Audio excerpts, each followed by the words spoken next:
Shalom, que a graça e a paz do nosso Senhor Jesus Cristo esteja com cada um de vocês. Então, vamos fortalecer a nossa fé nesta manhã com mais um estudo entre a cruz e a rotina? Então, nesta manhã, nós vamos estar falando sobre o que é estar cheio do Espírito Santo, ou seja, o preço de carregar uma vida cheia do Espírito Santo. E nós vamos conversar um pouquinho sobre a vida de Pedro.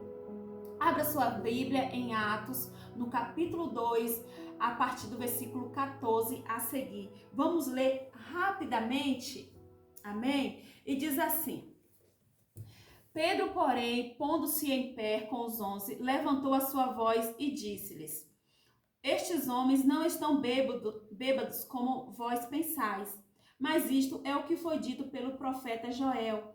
E nos últimos dias acontecerá, diz Deus, derramarei do meu espírito sobre toda a carne. Amém? Então, aqui nós estamos no livro de Atos e nós vamos, nessa manhã, nos lembrar um pouquinho de Pedro.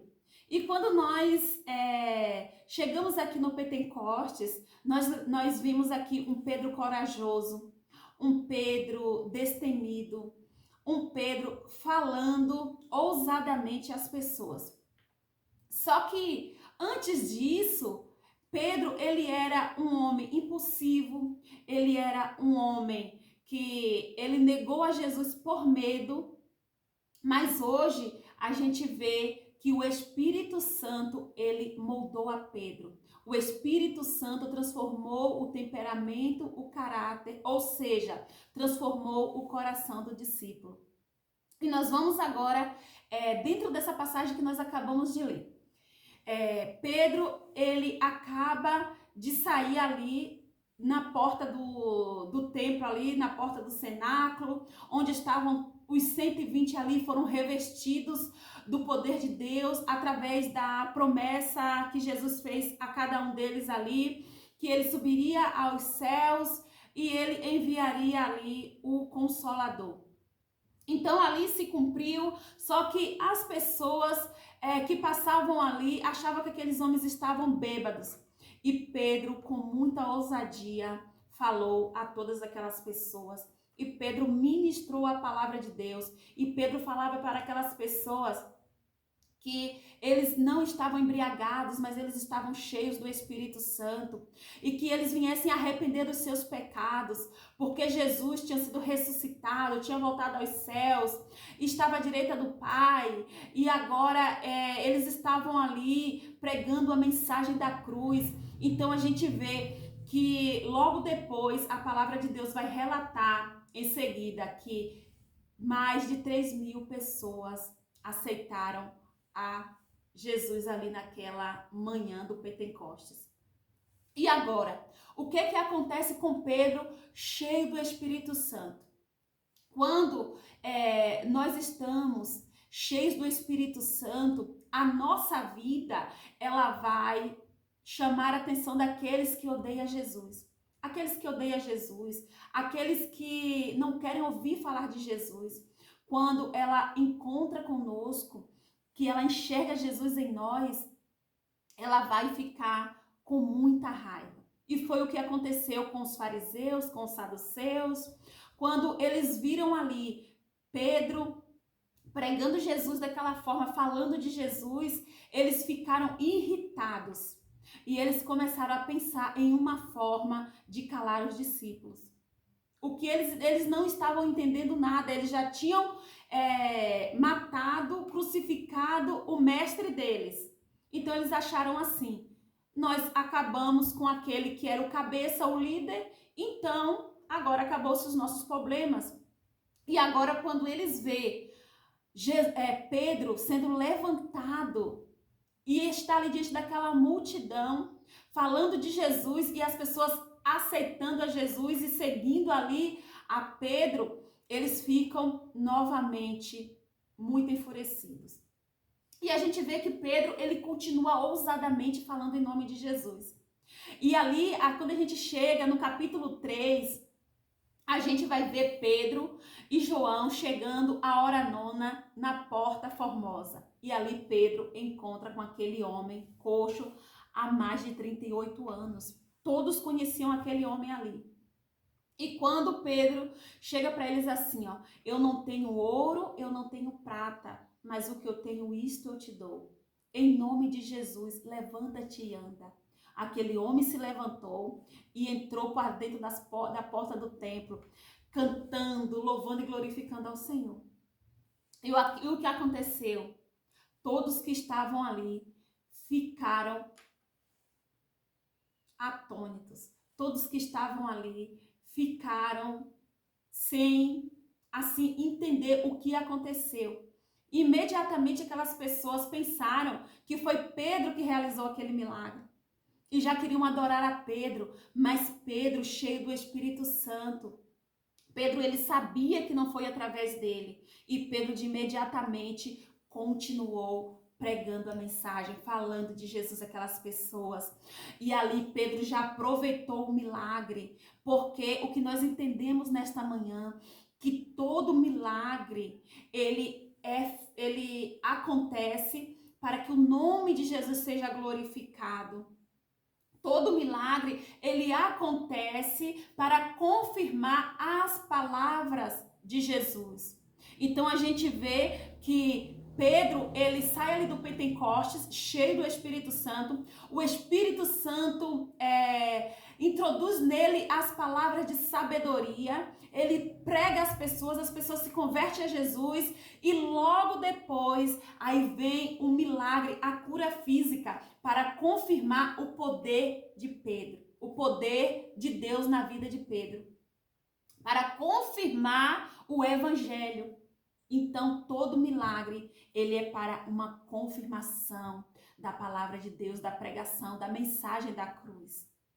E ali agora, aqueles homens, aqueles fariseus, aqueles saduceus, eles agora estão enxergando que agora o perigo está ainda maior, deles perder a sua posição, deles perder a sua fama, deles perder o poder sobre as pessoas, o qual eles tinham ali naquele lugar. E ali a gente vê que eles prendem a Pedro e prende a João. Só que esses homens, como nós acabamos de falar, eles estão cheios do Espírito Santo. E ali agora, eles estão agora num cárcere, só que adorando ao Senhor, orando. Agora Pedro, transformado, ele já não quer mais tirar uma espada da bainha. Agora Pedro nem espada na bainha mais tem. Está ali quietinho, confiando no poder de Deus. Agora Pedro, ele também já está naquele nível. Para mim, se eu morrer aqui também, já está de bom tamanho. O meu mestre morreu, já ressuscitou. Então, o fruto do Espírito Santo, ele sustenta o poder de Deus derramado sobre as nossas vidas. E agora a gente entra no outro ponto para nós fecharmos essa mensagem. O fruto do Espírito Santo sustenta o poder. O que é isso? O fruto do Espírito Santo: amor, longanimidade, bondade, domínio próprio, alegria e perseverança. Esse fruto, ele sustenta todo o poder de Deus derramado sobre as nossas vidas. Sem esse fruto, nós não vamos conseguir perseverar como Pedro e João perseveraram ali. Sem esse fruto, nós não vamos ter a essência de mostrar Jesus em meio a um milagre. Sem esse fruto, nós não vamos ter a consciência de falar que toda manifestação espiritual acontece através de Jesus em nossas vidas e não pelas nossas próprias buscas, não pelo nosso próprio poder, dos nossos conhecimentos. Então, é esse fruto que vai nos sustentar, que vai garantir que nós estamos verdadeiramente adorando Jesus em cima dessa terra. Então, nesta manhã, que nós venhamos buscar o fruto do Espírito para dentro de nós, para que nós venhamos entender que toda obra, que todo milagre, que toda palavra de sabedoria que sai das nossas bocas, que convence ao homem do pecado e do juízo, vem de Deus, vem do Espírito Santo, e que sem ele nada nós podemos fazer. Então Pedro, ele já estava ali agora moldado, já estava ali agora restaurado, estava ali agora firme e cheio do fruto do Espírito. Por isso, ele estava sustentando tudo aquilo que Deus colocou sobre a vida dele. Por isso, agora, ele estava sustentando uma grande obra através daquilo que Deus colocou na mão dele. Então, nesta manhã, que nós venhamos ter a convicção e a certeza de que é o Senhor que nos sustenta, que é o Senhor que garante, e que você não venha ter medo, que você venha estar como Pedro, mesmo em meio à luta, mesmo em meio à guerra, tendo a certeza, a convicção que o Espírito Santo está contigo. E eu quero te dizer nesta manhã que aqueles homens, eles enfrentavam a oposição através de prisões físicas, através de dores na carne. Eles eram amarrados, eles eram lançados em covas de leões, eles eram queimados, eles eram transpassados ao fio da espada.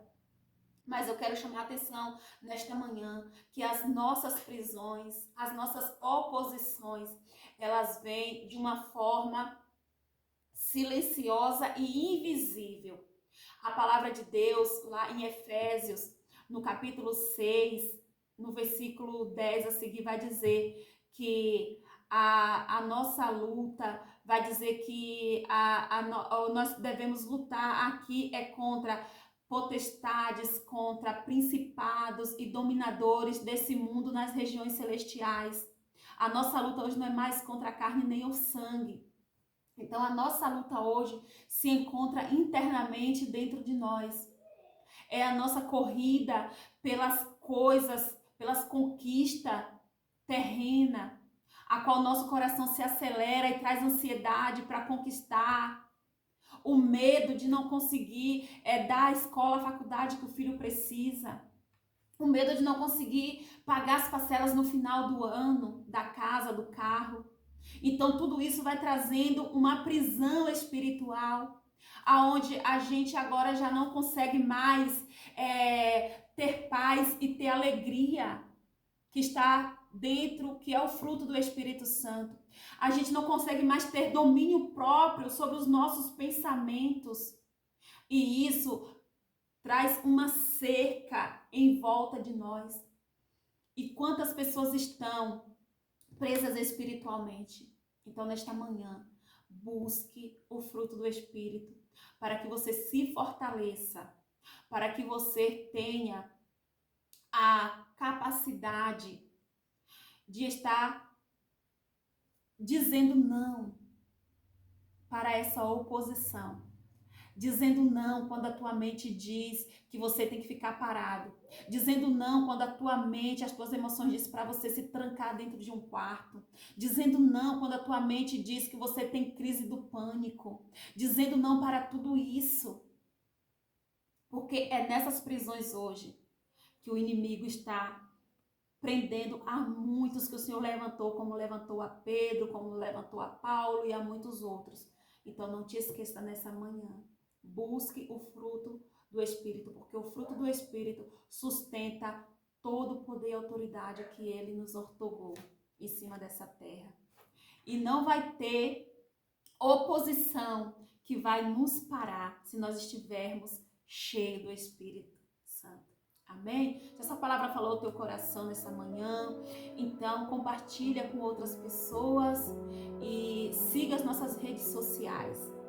Shalom!